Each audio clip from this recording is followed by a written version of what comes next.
Once again, thank you for inviting me to this forum.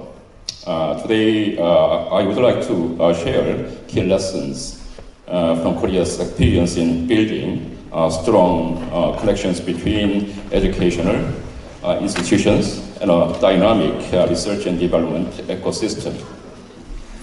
I will highlight what government can do to empower colleges and universities, and how educational institutions can in turn drive innovation in science and technology.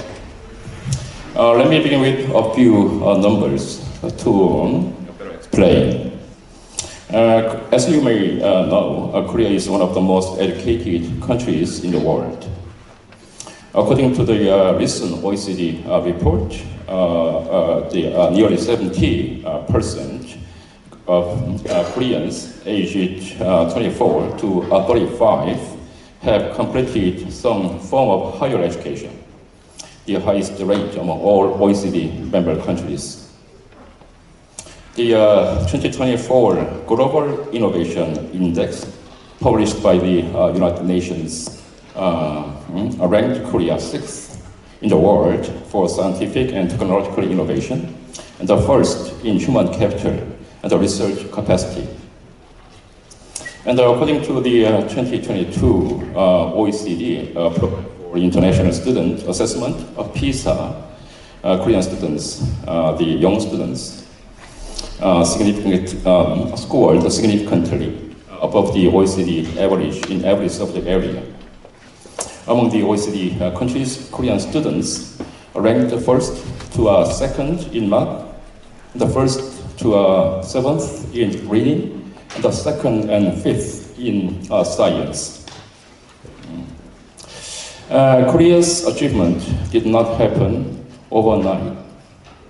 The numbers reflect Korea's consistent and long-term investment in education over the past 7 decades.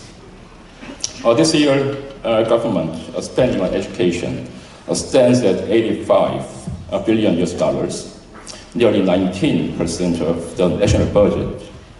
Public education expenditure exceeds 5.2% of our national GDP, above the OECD average of 4.8%. Since the 1960s, when Korea launched its national economic development plans, the government has invested strategically in education, human capital development, research and technological innovation.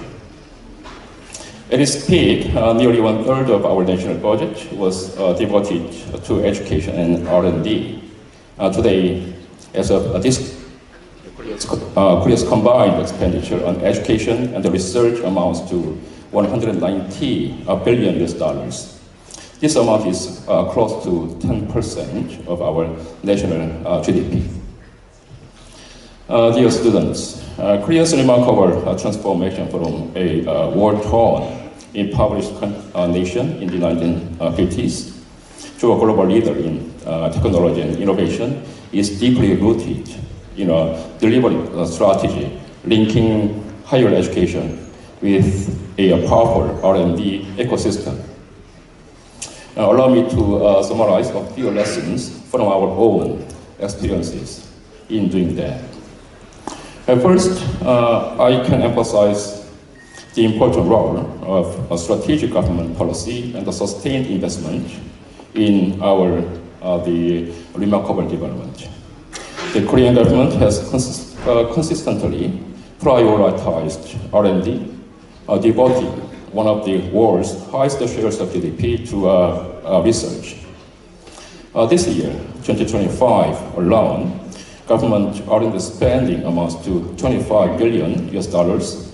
When combined with the private sector investment, Korea's total R&D expenditure this year reaches $105 billion US dollars, about 5% of our national GDP, making us the second highest R&D investor in the world.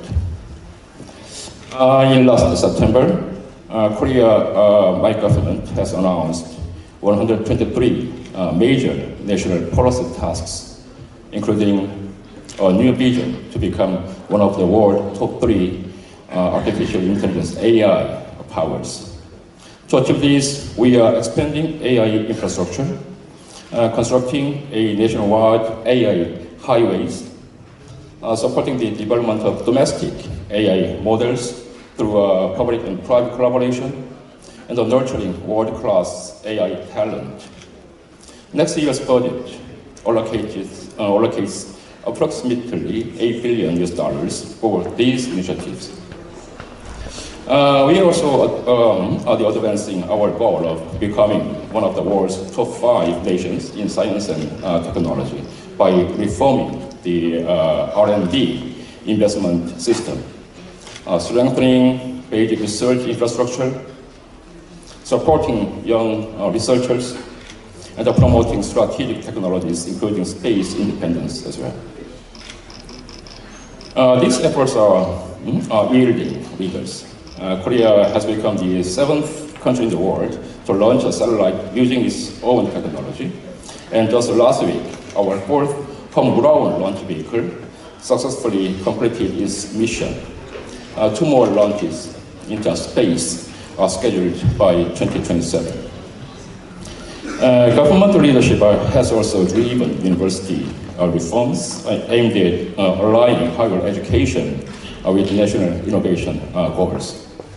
Programs such as the Brain Korea 21 project have helped cultivate world-class researchers in globally competitive universities and the other higher educations.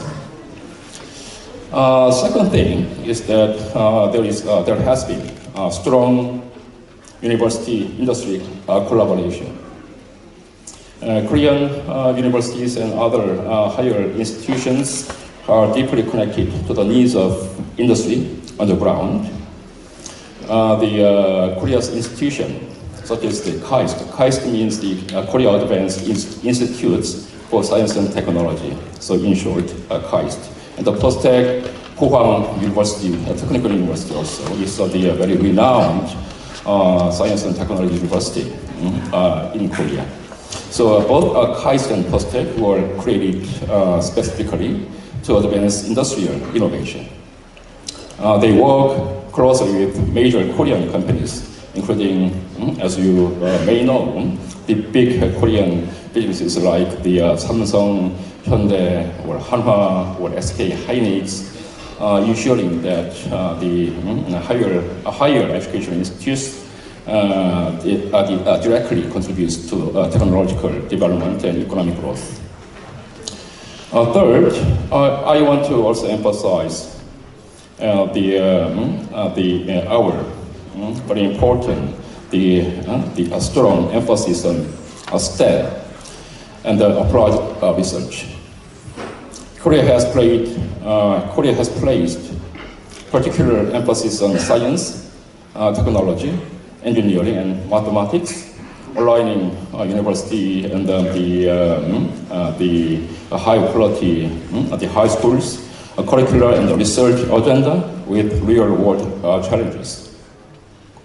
This practical problem-solving approach has supported the development of key industries from semiconductor to biotechnology. Fourth, talent development and internationalization also have made great contributions. Recognizing that human capital drives innovation, Korea has continually invested in people and programs that send students abroad, attract international scholars, and foster global partnership have greatly strengthened the competitiveness of our universities and research institutes as well.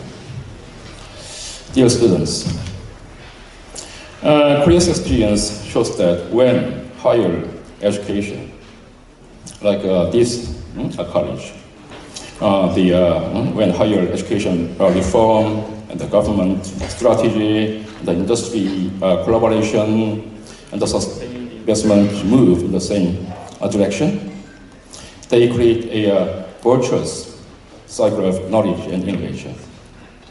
Today, as higher education evolves rapidly, especially with the rise of generative AI, like ChatGPT or Gemini.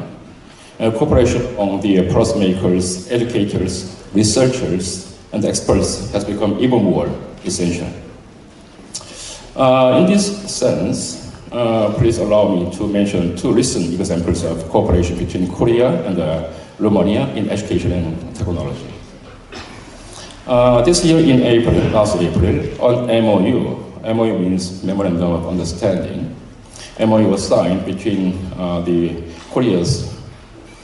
major defense company, Hanwha Aerospace, and the Busan National University, and the University of Polytechnica of Bucharest.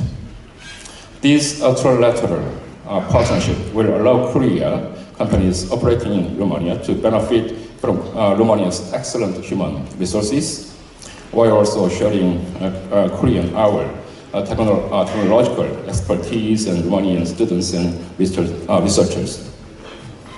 In May, the George Emil Ballade, University of Medicine, Pharmacy, Science and Technology of Mureș, signed another MOU with the Korea Health Industry Development Institute.